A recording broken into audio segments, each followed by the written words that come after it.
नमस्कार, स्वागत है आपका आवाज़े ख़वातीन में। मैं हूँ रत्ना शुक्ला आनंद। बच्चियाँ और महिलाएँ अक्सर कुछ ऐसी मानसिक परेशानियों से गुज़रती हैं, जिनका ज़िक्र वो किसी से कर नहीं सकती। वो मौन रहकर, मूक रहकर इसे झेलती रहती हैं और इसका असर अंततः उनके मानसिक स्वास्थ्य पर पड़ता है। इसी विषय पर चर्चा करने के लिए आज हमारे साथ मौजूद हैं डॉक्टर साइदा रुखशेदा। डॉक्टर साइदा जो हैं वो मुंबई में प्रैक्टिस करती हैं और इनका ट्रेलीज फैमिली सेंटर जो है वो बहुत सारी महिलाओं को, बच्चियों को पिछले 25 साल से उनके मानसिक स्वास्थ्य के लिए उन्हें जो है वो सलाह दे रहा है। डॉक्टर साइदा, आपका स्वागत है आवाज़े ख़वातीन में। शुक्रिया। A pleasure to be here. Thank you. Doctor Sahida, जब हम बात करते हैं, आपने किशोरावस्था से लेकर बड़ी उम्र की महिलाओं तक के बीच काम किया है। सबसे बड़ी समस्या जो आप देखती हैं वो क्या है? जब हम कहते हैं महिलाओं के बारे में, है ना? औरतों के बारे में, चाहे हम उन जो हम जब हेल्थ करते कहते हैं, क्योंकि बहुत सारे लोग बोलेंगे कि मानसिक हेल्थ अलग, स्वास्थ्य अलग है और जिस्मानी तबीयत अलग है, वो ऐसा नहीं है क्योंकि मेरा दिमाग मेरे बॉडी के बगैर नहीं चलेगा, मेरा बॉडी ब मेरे दिमाग के बगैर नहीं चलेगा। तो जब हम हेल्थ की बात करते हैं, तो औरतों पे हमारी जो सोशल लाइफ़ है, जैसे कि हमारी सोसाइटी में क्या स्टैंडिंग है और हमें औरतों को किस तरह देखा जाता है, उनसे किस तरह बात की जाती है, उनसे क्या-क्या उम्मीदें रहती हैं, उन पे क्या-क्या ज़िम्मेदारियाँ रहती हैं, जो सोशल स्ट्रक्चर जो रहता है, उसका बहुत असर होता है हेल्थ पर, हर चीज़ में, है ना? जैसे कि अगर हम छोटी-सी भी बात ले लें कि अगर घर में एक बच्ची है और एक बच्चा है, छोटे से बच्चे हैं, तो उसमें भी हम देखेंगे कि हाँ, जो लड़का है, उसे खाना ज़्यादा मिलेगा, उसे जो मेडिकल अटेंशन है, तवज्जो है, उसे वो जल्दी मिलेगी। लड़कियों पे ज़्यादा भार रहेगा कि अच्छा तुमको ये भी देखना है, तुमको वो भी करना है और लड़कों पे रिस्ट्रिक्शंस नहीं रहते हैं कि तुम्हारी जो मर्ज़ी आए तो वो करो। तो ये सारी जो सोशल चीज़ें हैं जो हमारी लाइफ़ में होती हैं, जो यूनिवर्सल हैं, ऐसा मैं नहीं कहूँगी कि सिर्फ़ हमारे कंट्री में ही ऐसा होता है, मगर हाँ, हमारी कंट्री में ज़्यादा होता है क्योंकि साउथ एशियन कंट्रीज़ होती हैं ना, थोड़ी हमारी पैट्रियार्कल सोसाइटी ज़्यादा है। तो जो जेंडर स्टीरियोटाइप्स और जेंडर बेस्ड रोल्स जो हम कहते हैं, उससे बहुत फ़र्क पड़ता है। उससे ये फ़र्क पड़ता है कि एक औरत या एक लड़की अपने आप के बारे में क्या सोच रही है, उसका सेल्फ एस्टीम, सेल्फ कॉन्फिडेंस क्या है, वो क्या-क्या कर सकती है अपने लाइफ़ में और उसे किस चीज़ की कोट एंड कोट परमिशन है, आज़ादी है। तो ये सारी चीज़ों का असर होता है उनकी हेल्थ पर, चाहे वो फिज़िकल हेल्थ है और डेफ़िनिटली वो मेंटल हेल्थ पर भी असर पड़ता है। और उसके अलावा हम ये भी तो देखते हैं कि जो विमेन है उनका जो न्यूरो एंडोक्राइनल चेंज जो हम कहते हैं, जो रिप्रोडक्टिव हार्मोन्स हैं और जिस तरह हमारा ब्रेन डेवलप होता है, वो भी तो बहुत अलग है ना आदमियों से। सो ज़ाहिर-सी बात है कि हर महीना जब पीरियड्स होंगे और ओव्यूलेशन होगा, अलग-अलग जो हार्मोन्स होते हैं, उससे उसका भी बहुत प्रभाव पड़ता है। तो बहुत ज़्यादा ज़रूरी है, अहम है हम ये देखें कि महिलाओं की जो स्वास्थ्य है, चाहे वो मानसिक स्वास्थ्य है, चाहे वो शारीरिक स्वास्थ्य है, उसपे अलग किस्म का तवज्जो दी जाए और वो बहुत रिलेटेड है हमारे एवरीडे लाइफ़ से कि क्या हमें हमारे बारे में क्या सोचा जाता है और हम क्या सोचते हैं। जी, बिल्कुल। यहाँ बात आ जाती है, जेंडर इक्वालिटी की बात आ जाती है। जेंडर इक्वालिटी के लिए हमें किस तरह की सोच जो है वो बच्चियों में भी लानी ज़रूरी है, ताकि वो इस बात के लिए जागरूक हो सकें कि जेंडर इक्वालिटी जैसी कोई चीज़ होती है। बहुत सारी चीज़ें ऐसी हैं जो हम महसूस करते रहते हैं, सहते रहते हैं, हमें मालूम ही नहीं होता कि ये हमारे साथ गलत हो रहा है। हम उसको मान के चलते हैं कि ये तो समाज में होता आ रहा है, ये तो परिवार की व्यवस्था है। मैं आपसे अभी विशेष तौर पर जेंडर इक्वालिटी के बारे में पूछना चाह रही हूँ कि कौन से वो पॉइंट्स हैं जो कि पता होने चाहिए लड़कियों को, महिलाओं को? अ, आजकल तो ये हाल है कि महिलाओं से ज़्यादा पुरुषों को पता होना चाहिए कि जेंडर इक्वालिटी क्या है। क्योंकि माशाल्लाह से हमने हमारी लड़कियों को, हमारी बच्चियों को, औरतों को बहुत अच्छे से पिछले कुछ सालों में बहुत फ़ायदा हुआ है उन्हें, पढ़ाई-लिखाई वो करते हैं, उनके पास भी इंटरनेट है तो उन्हें भी सारी जानकारी और इन्फॉर्मेशन रहती है। मगर जो लड़के हैं वो थोड़े-से पीछे रह गए हैं।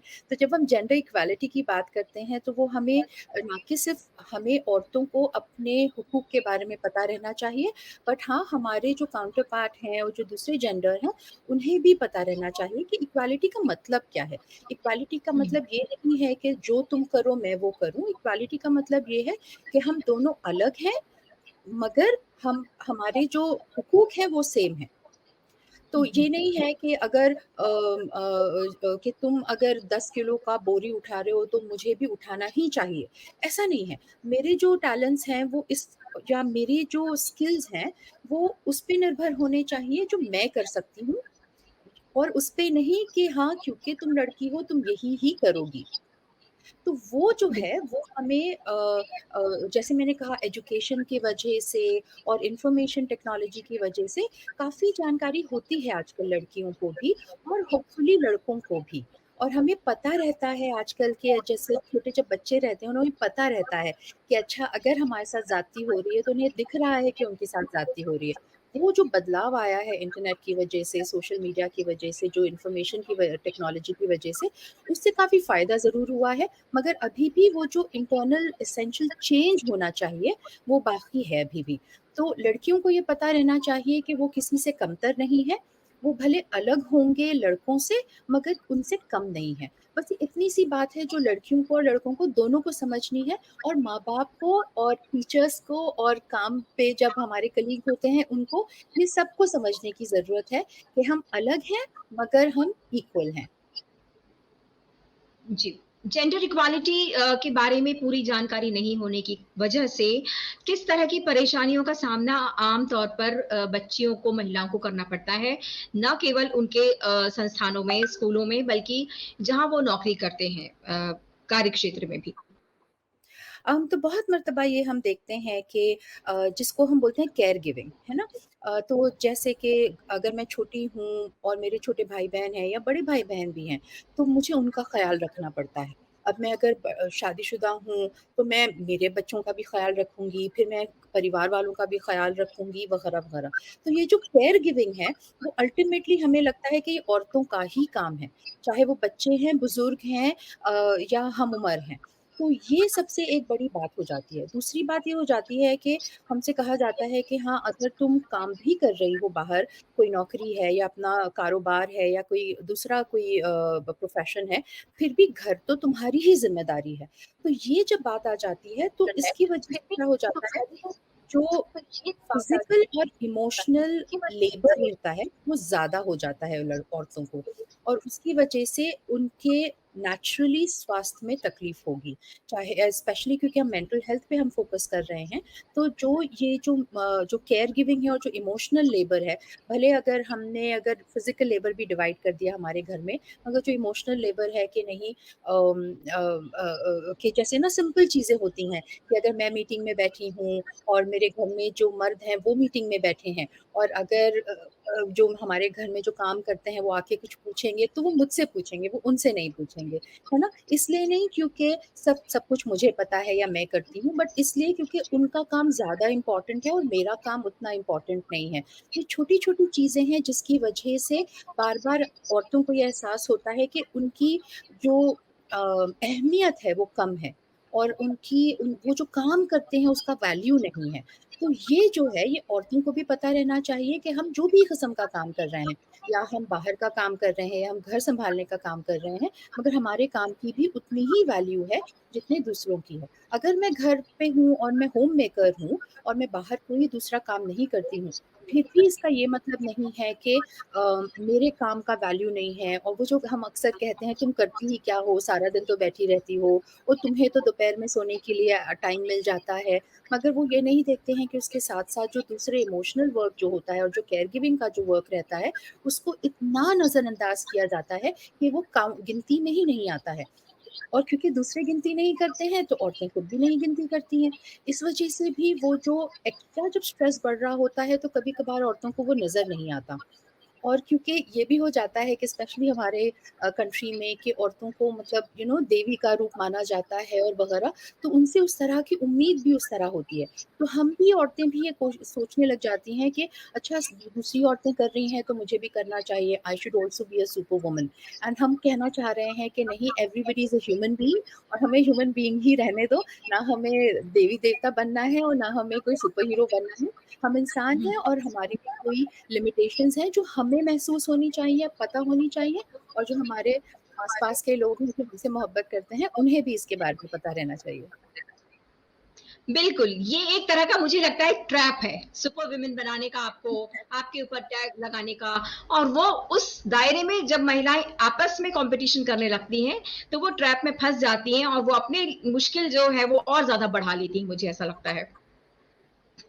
जी, बेशक, क्योंकि जब हम ये कहते हैं कि अगर ना like it's a common expression कि अगर if there are 2 women in the room and 8 men, and if an 11th woman enters, she should realize that she shouldn't be competing only with those 2 women.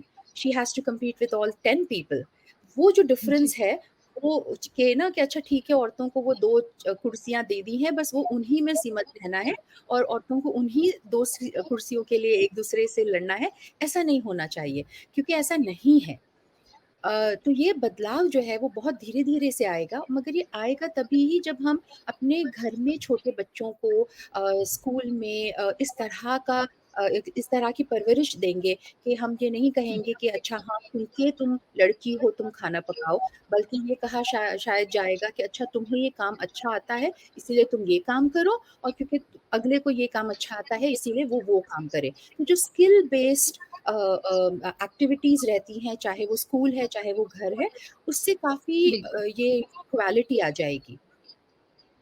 बिल्कुल, परवरिश का जो है वो परवरिश हमें अपनी जो है वो बदलनी पड़ेगी, उसका तरीका बदलना पड़ेगा। डॉक्टर साहिदा आपसे जानना चाहती हूँ, डोमेस्टिक वायलेंस जो है वो बहुत ही कॉमन है हमारे देश में। लगभग पूरी दुनिया में है, लेकिन हमारे देश में तो है ही। तो किस तरह के मामले आप देखती हैं और उसकी वजह से महिलाओं में कैसी समस्याएँ, मानसिक स्वास्थ्य जो है उसके ऊपर क्या असर पड़ता है? वायलेंस अगेंस्ट विमेन तो है ही, मगर हम डोमेस्टिक वायलेंस पे ज़्यादा इसलिए फ़ोकस करते हैं क्योंकि हमें पता है कि वायलेंस जो ज़्यादा से ज़्यादा औरतों पर होता है, वो उनके जान-पहचान वालों से ही होता है। चाहे वो जान-पहचान वाले फैमिली मेंबर्स हैं, चाहे वो जान-पहचान वाले ऑफ़िस में कलीग्स हैं या आस-पड़ोस वाले हैं।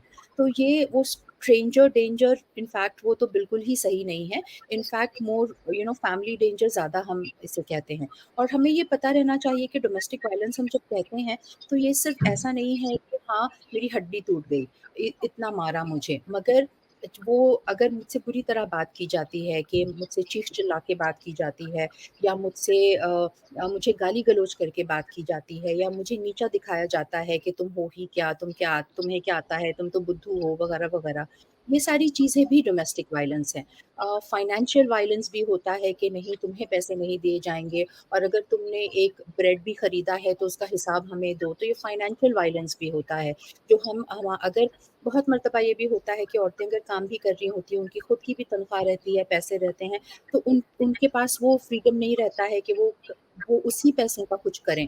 उनको सारे के सारे वो पैसे जाके घर में देने होते हैं, और फिर उनको शायद थोड़ी-सी पॉकेट मनी मिले, उसका भी उन्हें हिसाब-किताब देना पड़ता है। ये सारी चीज़ें डोमेस्टिक वायलेंस हैं। और बहुत मर्तबा ऐसे होता है कि हम कह सुनते हैं कि नहीं-नहीं, हम तो बिल्कुल नहीं हाथ उठाते हैं, हम तो इस पे विश्वास ही नहीं रखते हैं। मगर ये जो दूसरे किस्म के जो वायलेंस हैं, वो बहुत मर्तबा साइलेंट हैं, इनविजिबल हैं, मगर उतनी ही तकलीफ़देह हैं। और हर किस्म का वायलेंस, चाहे आप सेक्सुअल वायलेंस कह लो, चाहे आप फाइनेंशियल वायलेंस कह लो, चाहे आप फिज़िकल वायलेंस कह लो, ये सारे के सारे जो अब्यूज़ हैं, वायलेंस हैं, उससे साइकोलॉजिकल इम्पैक्ट पड़ता है।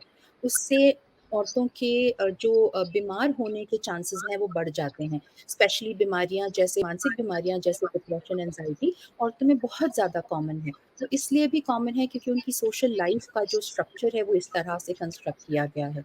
और अगर जब डोमेस्टिक वायलेंस बढ़ता है, तो उससे बहुत ज़्यादा like I said both physical as well as mental health पे इम्पैक्ट होगा।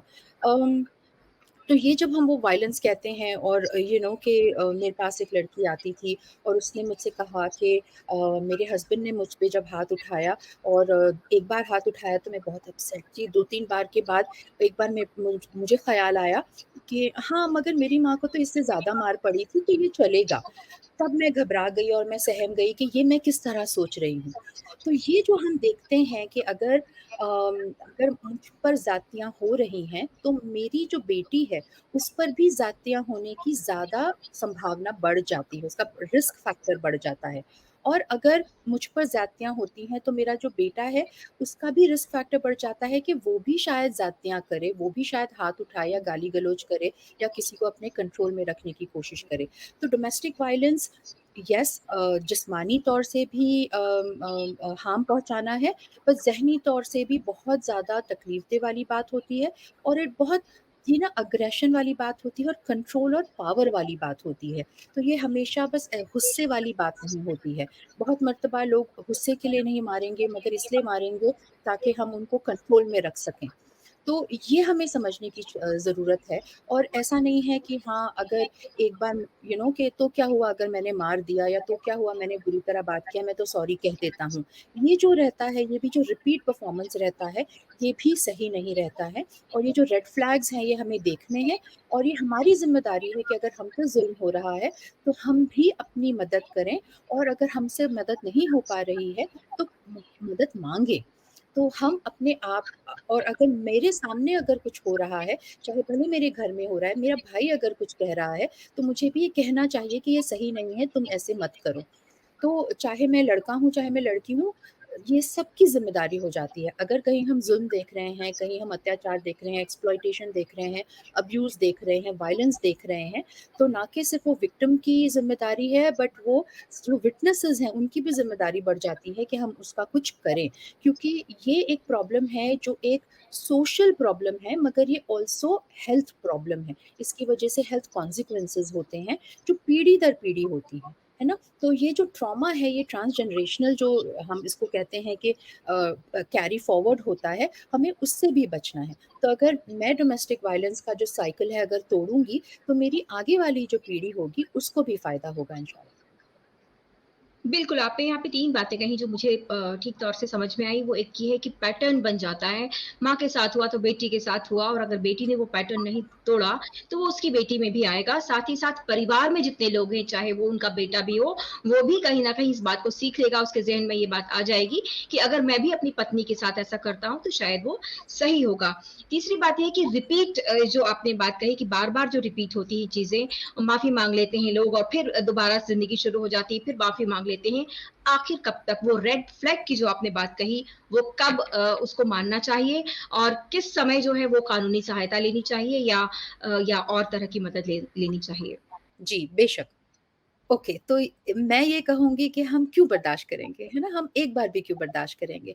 चाहे अगर वो मेरे साथ जो वायलेंस हो रहा है, अगर जो इंटीमेट पार्टनर हैं, जो हस्बैंड है या बॉयफ्रेंड है या पार्टनर हैं, वो वायलेंस तो है ही और मैं वो क्यों सहूँगी, है ना? और चाहे वो दूसरी किस्म का डोमेस्टिक वायलेंस है कि सास ने मार दिया या देवर ने धक्का दे दिया या बच्चों ने कुछ कर दिया, बोल दिया तो ये जो सारे वायलेंसेस हैं, ये भी पार्ट ऑफ डोमेस्टिक वायलेंस होता है। सिर्फ़ ये नहीं होता है कि हाँ, हस्बैंड वाइफ वाले ही मारते हैं। बहुत मर्तबा ये भी हो जाता है कि वो सास पीटी जाती है और उन्हें ना सास को कुछ बात कहते हैं, ना वो हस्बैंड कुछ करता है। हस्बैंड हाथ नहीं उठाएगा मगर वो सास ज़रूर पीटेगी और वो हम पिटेंगे। तो ये जो है, मैं ये कहूँगी कि हम क्यों बर्दाश्त करेंगे? हम एक बार भी क्यों बर्दाश्त करेंगे? क्योंकि ज़ुल्म तो ज़ुल्म है, चाहे वो एक बार हो गया या दो 10 बार हो रहा है। तो ऐसे कोई क्राइटेरिया तो हो नहीं सकता कि अच्छा ठीक है, 4 मर्तबा सहन कर लो, 5वीं मर्तबा नहीं सहन करना, ऐसा नहीं हो सकता है। तो इस ये बात मुझे हमेशा ये वो मूवी आई है आती है निकली थी कुछ साल पहले थप्पड़। उसमें उसको उसने एक बार उसके हस्बैंड ने उसको शराब के नशे में मारा था, मगर उससे वो मूवी मैं सबसे कहूँगी देखने के लिए इसलिए भी क्योंकि उसमें जो दिखाया गया है कि ऐसा नहीं है कि उसको फिज़िकली चोट पहुँची है, ऐसा है कि उसकी डिग्निटी को चोट पहुँची है, उसके सम्मान को चोट पहुँची है और आस-पास के लोगों का जिस तरह रिएक्शन था, उससे उसे लगा कि ये तो मुझे सेंस ऑफ बिट्रेयल हुआ था। तो ये सारी जो मैंने कहा था ना जैसे कि जो भी वायलेंस रहता है, उसका एक साइकोलॉजिकल इमोशनल इम्पैक्ट रहता है, ये वो रहता है। तो तो किसी भी किस्म का अगर एक मर्तबा भी अगर किसी ने हाथ उठाया है या बुरी तरह बात करी है, तो वो प्रॉब्लम है और हमको उस प्रॉब्लम को तभी का तभी एड्रेस करना चाहिए। मैं ये नहीं कह रही हूँ कि अगर एक बार भी मुझसे किसी ने मुझसे बुरी तरह बात करी या हाथ उठाया, तो मैं फ़ौरी घर छोड़ के निकल जाऊँ। मैं कह रही हूँ प्रॉब्लम को एड्रेस करना है। मैं कह रही हूँ ये देखना है कि ये एक सिंगुलर इवेंट था कि कभी अचानक से हो गया, एक्सटेनुएटिंग सर्कमस्टेंसेस थे या कुछ और था या गुंजाइश है इसके कि ये बार-बार होता जाए और इस तरह का पैटर्न बन जाए।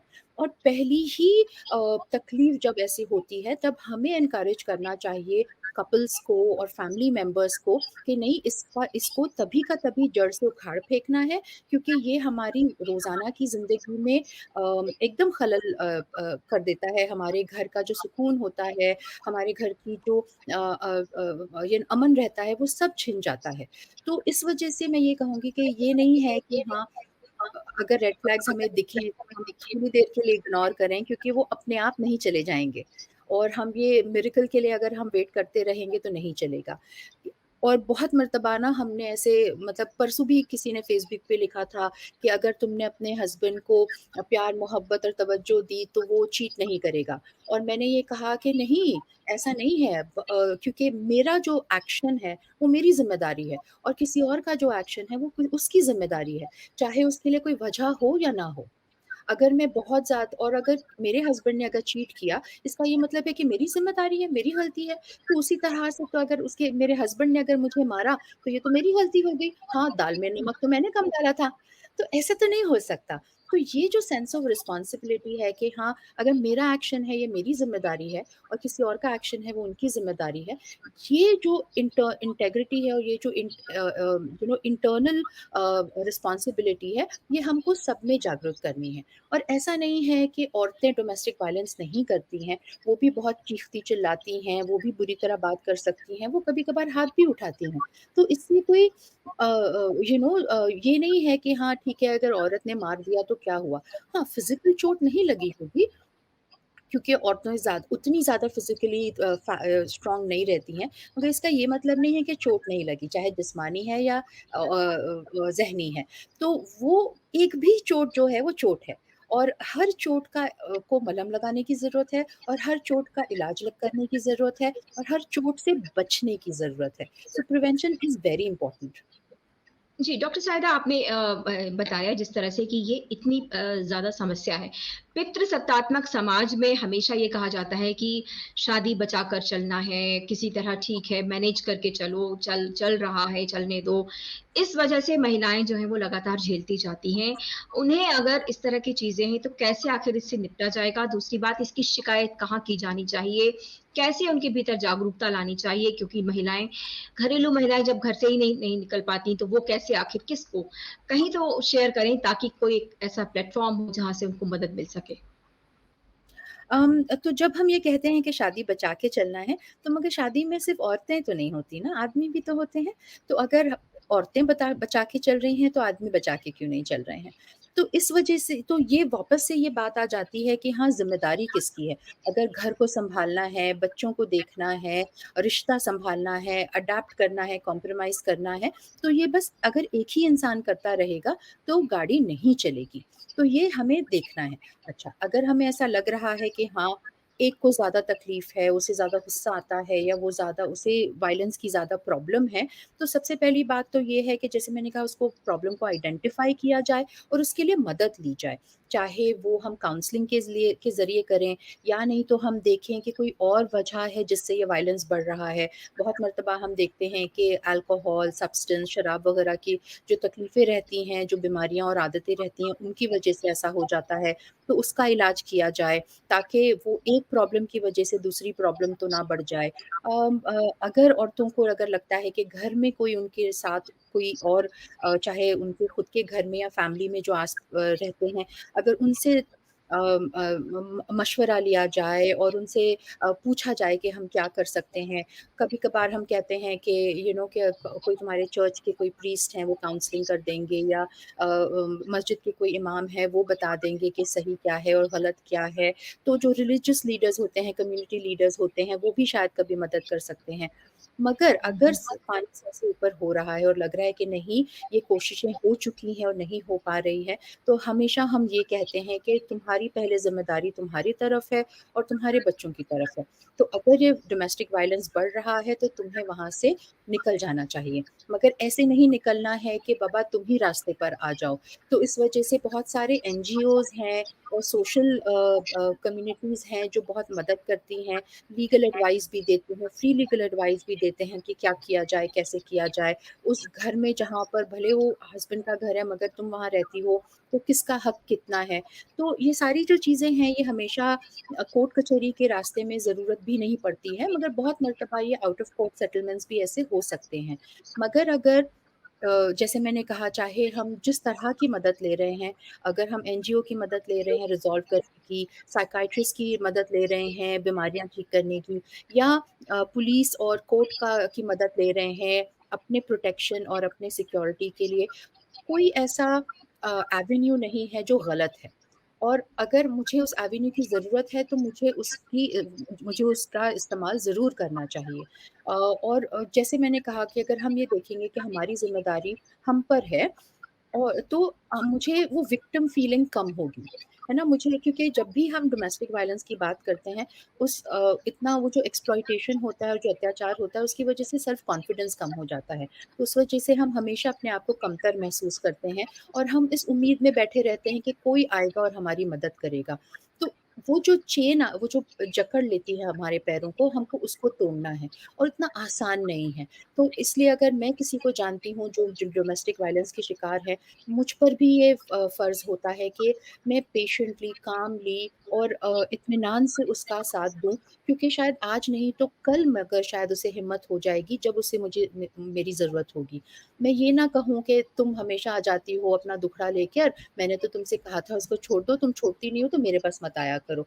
जब ये हमारा एटीट्यूड नहीं होना चाहिए, चाहे हम सहेली हैं, चाहे हम रिश्तेदार हैं, चाहे हम डॉक्टर हैं, चाहे हम एनजीओ के हैं, चाहे हम पुलिस वाले हैं। और ये अक्सर हम देखते हैं कि अच्छा, क्योंकि वो ना डिह्यूमनाइज़िंग काइंड ऑफ थिंग हो जाता है कि हाँ, तुम्हारे साथ तो होता रहता है, तो तुम्हारे पास रोज़ का है, तो मगर अगर रोज़ चोट पहुँच रही है, तो तकलीफ़ भी तो रोज़ हो रही है। हाँ, हम सुन-सुन के शायद अब आदी हो गए हैं, मगर इसका ये मतलब नहीं है कि चोट की जो गहराई है या उसकी जो तकलीफ़ है, वो कम हो गई है।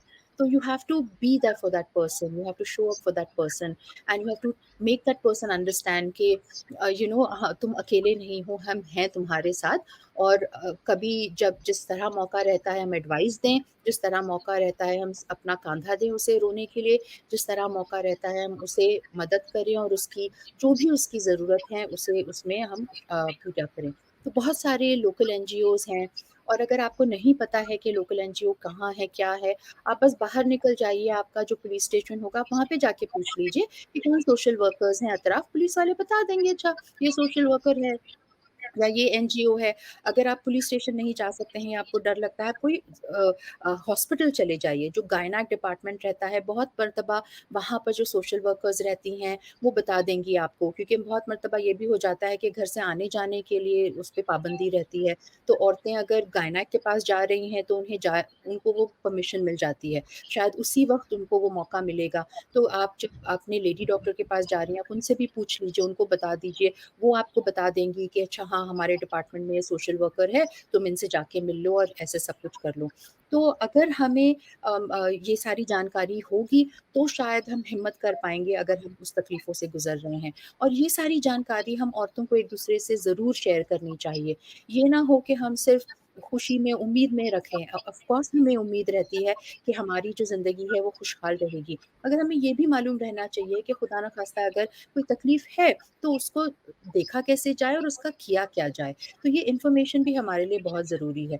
तो अगर मेरे घर में मेरी बच्ची की अगर शादी होने वाली है, दूसरे कहीं वो घर जा रही है, तो उसे ये मालूम रहना चाहिए कि मैं हूँ, और उसे ये मालूम होना चाहिए कि अगर मेरी ज़रूरत ना भी पड़े उसे, तो किसी और की ज़रूरत वो किसी और की मदद वो तो किस तरह माँगे?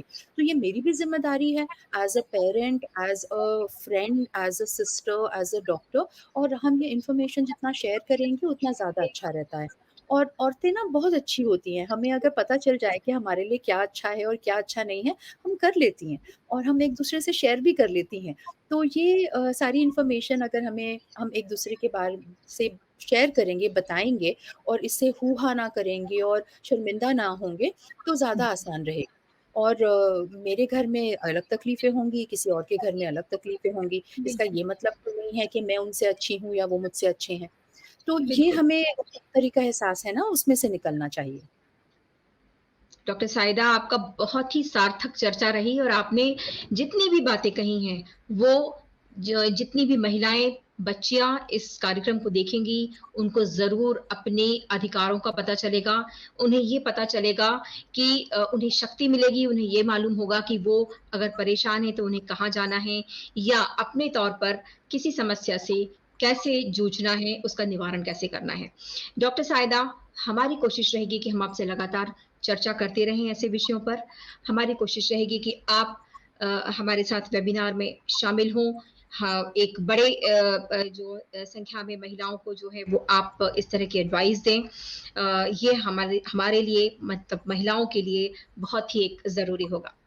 डॉक्टर साहिदा, हमसे चर्चा करने के लिए आपका बहुत-बहुत शुक्रिया। Thank you so much.